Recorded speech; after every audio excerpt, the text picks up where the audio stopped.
Point है कि मैं चाह रहा हूं कि यार तुम मुझे बर्बादी वाली सिचुएशन में घुसे जा रहे हो ना, उससे उठो, रियलिटी पे आओ, ऑन ग्राउंड पे आओ। औकात कैसे बनाओगे अपनी? सिर्फ एक तरीका है कि कुछ सफल होके इतना करके दिखाओ कि इंसान तुम्हें खड़े होकर सलाम करे। लड़ाई बड़ी है हमारी, इसलिए मौन है हम। एक दिन हमारी सफलता तुम्हें बता देगी कि कौन है हम। अगर ये 4 लाइनें सुन ली तो रात भर पढ़ाई करोगे तुम। मुश्किलों को आसान कर सकता है तू, मुश्किलों को आसान कर सकता है तू, तूफान में भी उड़ान भर सकता है तू। ये मुश्किलों को आसान कर सकता है तू, तूफानों में भी उड़ान भर सकता है तू। मंजिलों की डगर में उम्मीद मत हारो, मंजिलों की डगर में उम्मीद मत हारो, बेजान सी उम्मीद में जान भर सकता है तू। ये जो हार्डवर्क वाला बंदा है ना, इसे पता है कि मेरे घर पे जो है ना पापा इतने ज्यादा पैसे वाले नहीं है, शायद उनके पास इतनी जमीन नहीं है, शायद उतने खेत नहीं है। मेरे को रगड़ना है, मेरे को कुछ ऐसा करके आना है जो देखते रह जाए लोग। मेरे को अपनी फैमिली को एक कंडीशन से उठा के ऐसी कंडीशन पे लेके आना है कि पापा मुझे देख के खुश हो कि भाई साहब प्राउड, मेरा बेटा, मेरी बेटी। सीरियसली बोलता हूं, या तो मत पढ़, कुछ और लाइफ में कुछ अच्छा कर ले, कुछ और कर ले, या तो मत पढ़। और बेटा पढ़ तो ऐसा पेल के पढ़ भाई साहब कि पागल हो जाए, बिल्कुल भी दिखना नहीं चाहिए कुछ भी तेरे को पढ़ाई के अलावा। सबसे पहले अपना जो गोल है ना उसको क्लियर रखो अपने दिमाग के अंदर, और अभी फटाफट से जो भी आपका गोल है 95 लाना, 98 लाना, 100% लाना, उस गोल को कमेंट में आज लिख देना। उसको लिखना है ना, और बोलना है yes I will do it. ये करना पड़ेगा आज। सबसे पहली चीज है अपना गोल क्लियर रखो, है ना। सिलेबस अगर कंप्लीट करना है, पहले गोल तो हो, मकसद तो हो, लक्ष्य तो हो। अगर लक्ष्य क्लियर है तो अब आ जाओ। और अगर आप चाहते हैं कि आपके बदन पर वर्दी चढ़े, अगर आप चाहते हैं कि आप किसी मंत्रालय में बैठे, आप चाहते हैं कि आज यहाँ लाइब्रेरी से मंत्रालय तक आपका ये सफर बड़ा हसीन हो, तो ये 30 दिनों में पूरी एनर्जी लगानी पड़ेगी। जितना हो सकता है उतना वक्त आप अपने पढ़ाई में झोंकिए, जितना वक्त हो सकता है उतना वक्त आप अपने प्रैक्टिस में झोंकिए, जितना हो सकता है उतने वक्त को बचाइए सोशल मीडिया से, बाकी के फालतू चीजों से, और अपने आप को दीजिए। क्योंकि ये वक्त जितना आप अपने पढ़ाई को देंगे, वापस में भविष्य में ये आपको उतना ही रिटर्न में आपको बहुत कुछ ला करके देगा। तो ध्यान रखिए मेरे भाई, अगर आप चाहते हैं इतिहास रचना, तो यहाँ पर इस 30 दिनों में अपने आप को झोंकना पड़ेगा इस तैयारी में। देख मेरी जान, सबसे पहली तो बात ये है, अभी तक तूने कुछ भी मक्कारी करी हो, कुछ भी गलतियां करी हो, ठीक है, कोई बात नहीं, सीरियस हो जाओ। अब सीरियस हो जाओ, क्योंकि अगर अब सीरियस नहीं हुआ ना, बहुत दिक्कत आ जाएगी आगे जाके। क्या होता है ना, देखो तैयारी बच्चे 10वीं की, तुम्हें बहुत लोग बोलते भी होंगे ज्ञान देने वाले कि 1 महीने में हो जाता है ना, 10 दिन में तैयारी हो जाती है, हो सकती है। और वो तैयारी फिर वो 60-70-80% बच्चे के 70-80% नंबर के लिए होगी, उससे ज्यादा के लिए नहीं होती है। पास होने के लिए वो तैयारी होती है। अगर गोल है कि भैया इस साल मेरे को अच्छा स्कोर करना है, मेरे को तो 95, 96, 98 स्कोर करना है, अब सीरियस हो। दिन के एटलीस्ट 4-5 घंटे सेल्फ स्टडी दिखा। तुमने एक चीज नोट करी है ना कि ये मोबाइल फोन्स के जब हम गेम खेल रहे होते हैं, दोस्तों से बात करते हैं, इंस्टाग्राम की रील तक चलाते हैं, तब हमें नींद नहीं आती, और जैसे ही पढ़ने बैठेंगे अचानक से नींद आएगी। क्यों? बिकॉज पढ़ाई बोरिंग होती है। और आज एक चैलेंज भी तुमको देके जा रहा हूँ। चैलेंज क्या है? बहुत इंटरेस्टिंग चैलेंज है। देखो तुम्हें क्या करना है, तुम सभी का एक नाम होगा, जैसे मेरा नाम प्रशांत है, तुम्हें कमेंट के अंदर अपना नाम लिखना है। ये तो बहुत सिंपल है। अरे ऐसे नहीं, तुम्हें आंख बंद करके फोन पे टाइप करके अपना नाम लिखना है। अभी करो, इस वीडियो को पोस्ट करो, एक बार अपना नाम लिखो। बहुत सारे स्टूडेंट्स लिख पाएंगे, बहुत सारे स्टूडेंट्स नहीं लिख पाएंगे। ये बताएगा कि तुम्हारे जो ब्रेन और हैंड का जो कोऑर्डिनेशन है वो कैसा है। तो एक बार ट्राई करना, आंख बंद करके एक बार अपना नाम लिखना। चाहे कुछ भी तुमने लिखा हो, अपने नाम को ऊट पटांग तरीके से लिख दिया, वो पोस्ट कर देना। मैं भी देखना चाहता हूँ कितने स्टूडेंट लिख पाते हैं, कितने स्टूडेंट नहीं लिखते। कोई से भी क्लास में हो, एक चीज सब बच्चों में कॉमन है, यहाँ पे हर बैठा बच्चा एक सपना जरूर लेके बैठा है। सही बात है? क्या आप सभी बच्चे सपना देखते हो? चलो अब सच बताना, अपने सपने को पूरा करने के लिए मेहनत करते हो? याद रखना बेटा, जो आपने सपना देखा है उसको पूरे करने की जो हिम्मत है वो आपको ही दिखानी है, मेहनत आपको ही करनी है। बट आप अकेले नहीं हो। मेहनत, सपना आपका है, मेहनत हम दोनों मिलके करेंगे। मेहनत आप भी करो और PW भी आपके साथ करें। मेहनत कर ले, वरना बहुत मुश्किल हो जाएगी, बहुत दिक्कत आ जाएगी। मैं सही बोल रहा हूँ। आखिरी के दिन पे जिस दिन बोर्ड का एग्जाम होता है ना, रिग्रेट होता है अंदर से कि यार काश मेहनत कर लेता, काश उस समय बैठ के पढ़ लेता, काश उस समय वो दोस्ती से बातें नहीं कर रहा होता, काश उस समय वो रील स्क्रॉल कर रहा होता, काश उस समय वो वेब सीरीज थोड़ी सी छोड़ देता, काश उस समय वो गेम थोड़ी देर छोड़ देता, नंबर आ जाते। उस समय वो 1-1 मिनट कीमती लगता है कि कहीं से बस 1 मिनट मिल जाए, कहीं से बस 1 घंटा मिल जाए, मैं अपने आप की तैयारी और बेहतर कर लूं। कुछ नहीं होगा, सिर्फ रिग्रेट रहेगा। और एक बात समझ लो, ये जो रिग्रेट होता है ना, ये एक ऐसी चीज है जो इंसान को मार देती है ना। चाहे तुम 10वीं का बोर्ड दे रहे हो, 12वीं का बोर्ड दे रहे हो, कोई कॉम्पिटिटिव एग्जाम की तैयारी कर रहे हो, वो एग्जाम है, आखिरी में अगर रिग्रेट होगा ना, बहुत मुश्किल हो जाती है। 90 दिन के लिए ना दुनिया से कट जाओ, सिर्फ तुम, तुम्हारा कमरा, तुम्हारे सपने, तुम्हारी मेहनत, इसके अलावा और कुछ नहीं। फिर 3 महीने के बाद जो कमबैक निकल कर आएगा ना, दुनिया उसके लिए रेडी नहीं होगी। एक बच्चा अगर पेपर में अच्छे नंबर आए तो गिफ्ट क्या दिलाओगे? क्या गिफ्ट चाहिए बताओ? रैंक 1 लिया है तुम, जो गिफ्ट हो, जो कहोगे वो दे दूंगा। Nike air Jordan, Nike air Jordan, ये क्या है? कितने का होगा? 10,000 15,000 दिला देंगे। तुम नाइकी एयर जॉर्डन क्या सस्ती चीजें मांग रहे हो क्या? मैं तो लैपटॉप दे रहा था। नाइकी एयर जॉर्डन सर्च करो, क्या सर्च करूं?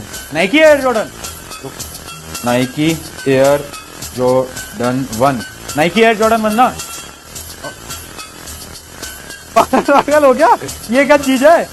ये 7.5 लाख की क्यों दिखा रही है? जॉर्डन,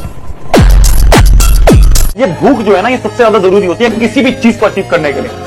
आप इस समय 9th में हो, 10th में हो, 11th में हो, 12th में हो, जेई की तैयारी कर रहे हो, नीट की तैयारी कर रहे हो, किसी कॉम्पिटिटिव एग्जाम की तैयारी कर रहे हो, आपको अपने अंदर से पूछना पड़ेगा कि क्या सही में उस गोल के लिए, उस एम के लिए मैं इतना पागल हूं? क्या सही में मेरे अंदर इतनी भूख है? क्या मैं सही में इतना पैशनेट हूं कि इसके लिए मैं हर चीज त्याग दूंगा? टाइम कम नहीं है, बहुत टाइम है। शिद्दत के साथ अगर अभी लगोगे ना कि बस भूल गए आसपास क्या चल रहा है, भूल गए अपने मोहल्ले में क्या चल रहा है, भूल गए हमारे घर परिवार में क्या चल रहा है, मेरा काम है फोकस रख के दम लगा के पढ़ो, हर चीज को इग्नोर करो और बस। ये बहुत सारे बच्चे तो ये भी बोलते हैं भैया कोई चीटिंग करने का तरीका बता दो। मैं बताता हूँ बेटा तुम्हें चीटिंग, अरे बहुत अच्छा तरीका है मेरे पास चीटिंग करने का। मैं बताता हूँ, देखो न्यूरो साइंस की मदद से चीटिंग करा करो। तुम क्या करा करो? न्यूरो साइंस बेटा ये बोलती है कि जब भी आपको चीटिंग करनी है तो अगर आप पेन पेपर पे लिख के जाओगे एग्जाम के अंदर तो आप पकड़े जाओगे, तो पेन पेपर पे लिखो ही मत, न्यूरो साइंस का सहारा लो। क्या करो? एग्जाम से 4-5 दिन पहले पढ़ने बैठो, डेली 10-10 12-12 घंटे पढ़ाई करो और सारी चीजों को याद करो। तो अब आपको शीट के अंदर लिखने की जरूरत नहीं है, अब सारी चीजें आपकी ब्रेन मेमोरी के अंदर न्यूरो साइंस की मदद से स्टोर हो रहा है और वही जो स्टोर हुआ है वो आप एग्जाम के अंदर लिख कर आ सकते हो। तो देखो आपने चीटिंग कर ली ना न्यूरो साइंस की मदद से।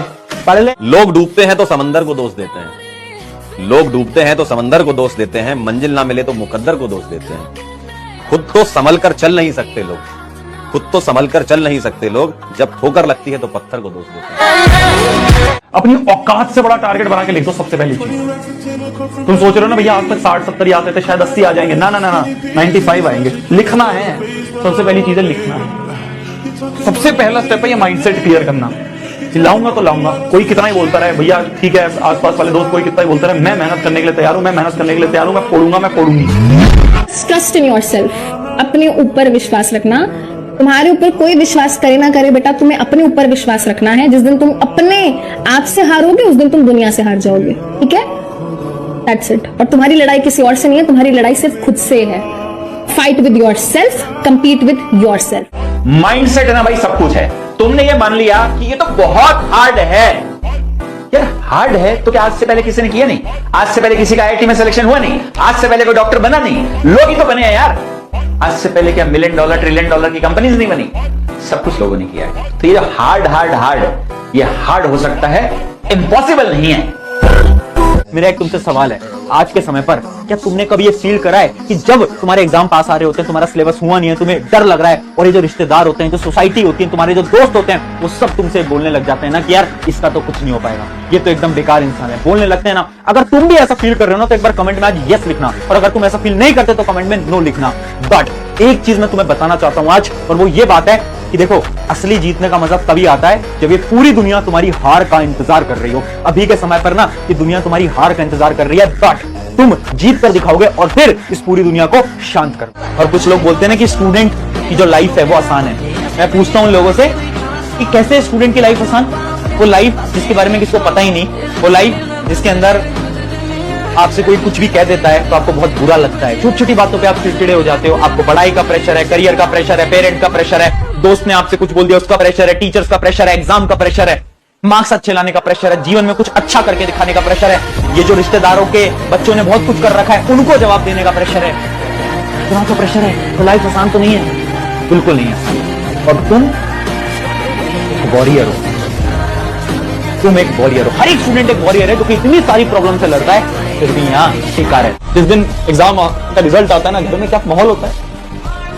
जब मैं जेईई की तैयारी कर रहा था 11वीं बार घर पे, ट्रिक बता रहा हूं, जब भी आपको क्वेश्चन याद नहीं आता है यार इसका आंसर क्या होगा, तो आप हमेशा क्वेश्चन का जो आंसर है वो पैराग्राफ में लिख कर आना। पैराग्राफ में क्यों लिख कर आना? क्या होगा इस पैराग्राफ से? क्या होगा बेटा, जब आपके टीचर पॉइंट्स को चेक करते हैं ना, तो पॉइंट्स को ना चेक करना आसान होता है। साथ साथ में अगर आपने एक पॉइंट पूरा गलत लिख रखा है तो उसको ढूंढना भी आसान होता है। बट अगर आपने पैराग्राफ के अंदर कुछ गलत भी लिखा है ना, तो कोई टीचर एक एक लाइन पैराग्राफ की नहीं पढ़ता इस बातों से। तो जो क्वेश्चन आपको नहीं याद आ पा रहे हैं ना अच्छी तरीके से, वो हमेशा पैराग्राफ में अटेम्प्ट करके आना, बच जाओगे। पूछते ना भैया रिवीजन कैसे करें, हम शुरू में एक चैप्टर पढ़ लेते हैं पर उसके बाद उसे हम भूलना शुरू कर देते हैं। तो ये जो तरीका इसने बताया ना डेली टारगेट का, ये रिवीजन के लिए बहुत अच्छा है। कि आपने क्या करा, रैंडमली 4 चैप्टर उठाए और चारों चैप्टर के आपने 5-5 क्वेश्चन उठा लिए कि भाई 5 क्वेश्चन मैंने ट्रिको के उठा लिए, 5 ट्रायंगल के उठा लिए, 5 पॉलिनोमियल के उठा लिए, 5 सरफेस एरिया के उठा लिए। अब आपने ये टोटल जो 20 क्वेश्चन है ना, ये सॉल्व करे। तो आपने टोटल 20 क्वेश्चन सॉल्व करे। अब बीच में आप जहां पे भी किसी क्वेश्चन में अटके तो आप उस थ्योरी पे गए कि भाई इस क्वेश्चन में मैं अटका था और उसके नोट्स पे मैं गया, रिवाइज करा, फिर वापस अटेम्प्ट करा। तो इससे क्या हो रहा है, रिवीजन हो रही है आपकी। रिवीजन का मतलब ये नहीं होता कि जो आता है उसको बार बार पढ़े जाओ। नहीं, रिवीजन का मतलब ये होता है जिसमें आप अटक रहे हो, जो आपसे क्वेश्चन सॉल्व नहीं हो पा रहे हैं, उसको आपने परफेक्ट करा और फिर वापस से उसको अटेम्प्ट करा। देखो बहुत दिक्कत है कि मैं फिर बोल रहा हूँ, मैंने इस चीज को फॉलो करा है, मैंने इस चीज को 21 दिन के चैलेंज को कवर करा है। मेरे को पता है ऐसे हाथ कांप रहे होते हैं कि भाई कहीं से फोन मिल जाए, कहीं से कुछ मिल जाए।